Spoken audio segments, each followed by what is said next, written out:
So arte lang ba ang dysmenorrhea mo? So tuwing may regla, nagkukulong ka sa kwarto, hindi ka makapasok sa trabaho, at minsan nagsusuka ka pa sa sobrang sakit ng puson mo. Pero ang laging sinasabi ng iba, normal lang ang dysmenorrhea. Huwag kang maarte. O kaya, mawawala din yan kapag nagbuntis ka.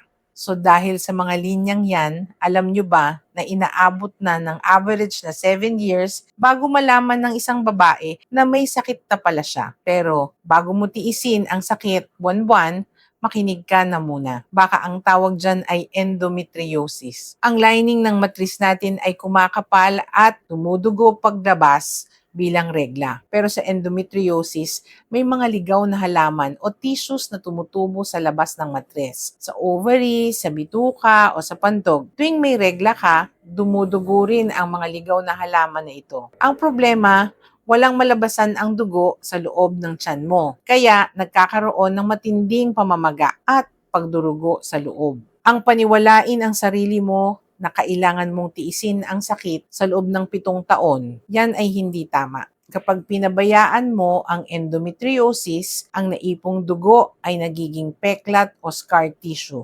Ididikit nito ang mga organs mo sa isa't isa. Kapag umabot sa ganito, lubhang mapipinsala ang iyong reproductive system. Pwede itong magdulot ng pagkabaog o infertility at matinding sakit kahit wala kang regla. So anong dapat nating gawin? Una, huwag i-normalize ang matinding sakit. Kung ang dysmenorrhea mo ay nakakaabala na sa pang-araw-araw mong buhay, hindi yan arte. Pangalawa, magpokonsulta sa isang OB/GYN o endometriosis specialists. Magsisimula tayo sa pelvic or trans-V ultrasound at mga tamang gamot para makontrol ang hormones at mapigilan ang paglaki ng mga ligaw na halaman o ng endometriosis. Hindi mo kailangan magdusa ng tahimik. Kaya sa susunod na may magsabi sa iyong maarte ka, sabihin mo, valid ang sakit ko at magpa-check up na.